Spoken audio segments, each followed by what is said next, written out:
Last week, nothing could be more breaking than the passing of Queen Elizabeth II on September 8th. She was very well respected throughout the world, and for Hong Kong people, she was very much a part of our life, with places named after her like Queen's Row, Queen Elizabeth Stadium in Wan Chau, Queen Elizabeth Hospital in Yau Ma Tei, and Queen Elizabeth School. During the colonial period before 1997, her head was on coins and stamps.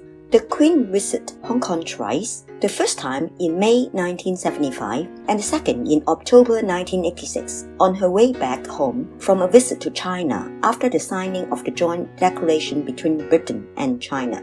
Hong Kong, being colonized by the British because of the Opium War, may be a dark page of Chinese history. But because of this, Hong Kong people are exposed to the Western world and culture, and most people pick up English and become bilingual. It is also because of the financial success and commercial experience of Hong Kong under the capitalist system, and many Hong Kong merchants can contribute to the motherland since 1980s, helped to groom the city of Shenzhen and becomes an engine or catalyst of China's modernization.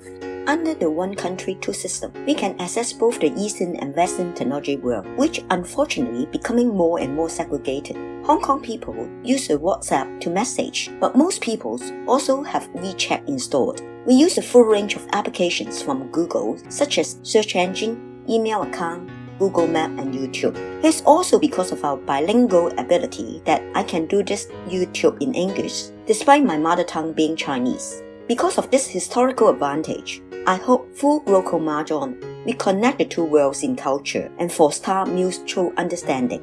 Back to Mahjong, the Queen reminds me of a woman in Chinese history who liked to play Mahjong. She was Empress Cixi. According to folk history, she received a gift set of Mahjong in gold, but more often she played with the set named Gatye, which in Chinese is from the Chinese words for auspicious Gatcha, but with the last word replaced by her birth year of gold. As documented by Mr. Tom Sloper, there were early versions of Mahjong around 1911 that used a dragon and phoenix instead of the later Zhong and Fa. In Chinese, the dragon and phoenix are the symbols of the king and queen. Not sure whether it's just a coincidence or a direct descendant that the American Mahjong used the green dragon instead of Fa and the red dragon instead of Zhong. In this set, the character suit from 1 to 9 was replaced by the rank of government officials, Ban, and the fourth winds were replaced by the high official ranks, Gong Hao Zhang Shang.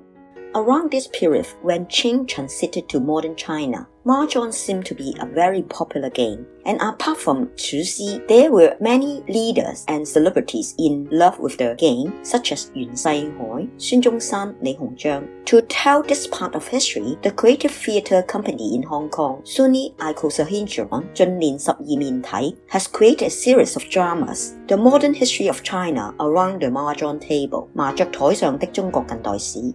Apart from these early figures, the founder of the People's Republic of China, Chairman Mao, was also a fan of Mahjong and has said that China has three major contributions to the world. One is traditional Chinese medicine. The second is the book by Chou Shutkan, Dreams of Red Mansions. The third is Mahjong House. Apart from politicians and leaders, academic scholars like Liang Shichao, Liang Kaiqiu, Cui Zimo, modern times. Hope in future we can do an episode on this subject. We often call the lady who champions the Mahjong game a Mahjong Queen, and Mahjong was considered a woman game in early America. The historian Annie Lisa Hinz in her book tells how Mahjong shapes the modern American culture and how it connects different American communities such as the expatriates in Shanghai, just-age white American, Jewish American suburban mothers, and Air Force officials' wives in post-war era. It proves again that Mahjong is a great tool for connecting people. As the title Mahjong Queen honors ladies who are great at the game, the theme is popular among Mahjong thematic products like clothing, mugs, bags, and accessory. Our key train Mahjong Queen in Chinese is also a popular gift item to customers' ladies' friends. To end this episode, we share the special Mahjong tiles we designed to commemorate the passing of the Queen, who was very well respected around the world and friendly to China before the recent negative sentiment among the current British politicians.